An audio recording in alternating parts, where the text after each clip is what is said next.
Hello, everyone. Welcome to the Newsbrowse News broadcast.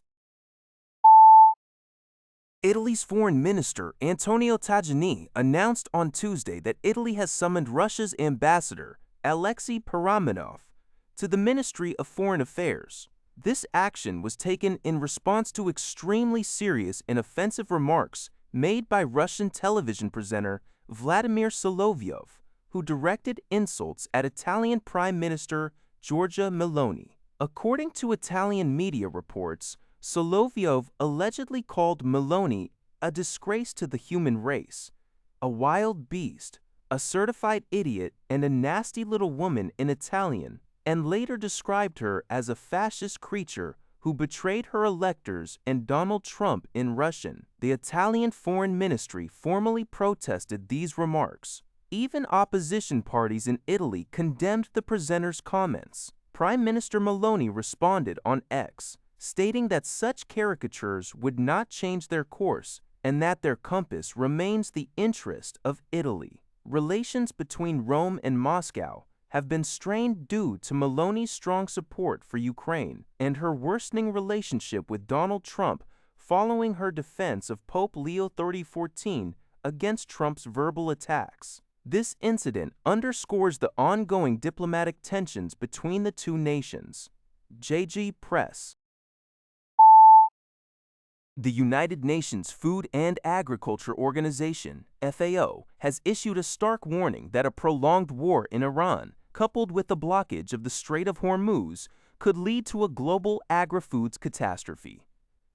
FAO chief economist Maximo Torero highlighted the urgency, stating that critical agricultural supplies, particularly fertilizers, must resume passage through the strait to avert a severe spike in food price inflation later this year.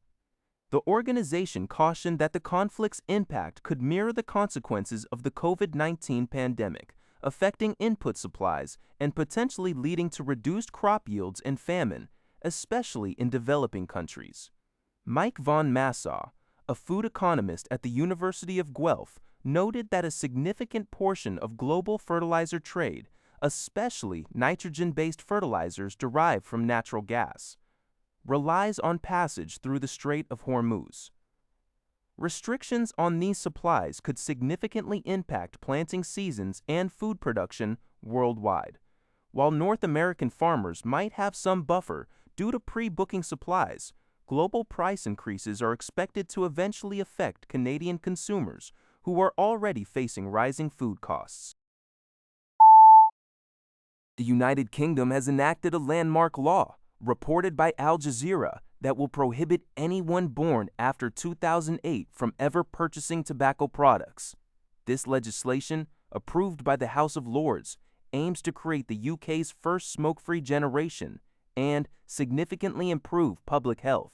The law dictates that the legal age for tobacco sales, currently 18, will increase by 1 year every year, beginning in 2027. This means individuals born from January 1, 2009, onwards will never legally reach the age to buy cigarettes.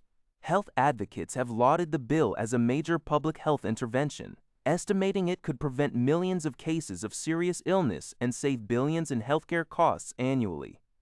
The government stated the bill will reduce smoking rates, ease pressure on the NHS, and foster a healthier Britain. While supportive, some groups suggest the law could be strengthened with better support for existing smokers.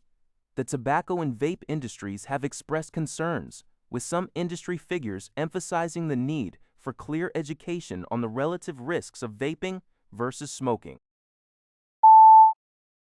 CBS News reports that President Trump extended a ceasefire with Iran on Tuesday. This decision came after Iran refused to participate in scheduled peace talks in Pakistan. The Iranian side clearly stated their condition. They would not attend negotiations unless President Trump lifts the existing blockade on Iranian ports. The article emphasizes that, despite the ceasefire extension, the duration and future stability of this truce remain uncertain, given Iran's firm stance and the unresolved issue of the port blockade. The situation highlights the ongoing diplomatic challenges between the two nations, with Iran leveraging the talks as a bargaining chip for economic relief. Japanese Prime Minister Sanae Takaichi and New Zealand Prime Minister Christopher Luxon have reaffirmed their country's commitment to close cooperation in de-escalating tensions in the Middle East. During a phone call on Wednesday, the leaders specifically mentioned ensuring safe navigation through the Strait of Hormuz as a key area of collaboration. They agreed on the critical importance of maintaining stable supplies of energy and essential materials, a point underscored by the current regional instability. Prime Minister Takaichi also briefed Prime Minister Luxon on Japan's revised defense equipment transfer guidelines, which now permit the export of lethal equipment. Luxon welcomed this update. The two leaders further pledged to deepen bilateral relations in security and other areas, emphasizing cooperation towards a free and open Indo-Pacific. This report is from GG Press. That's all for this video. Thank you for watching. See you in the next video.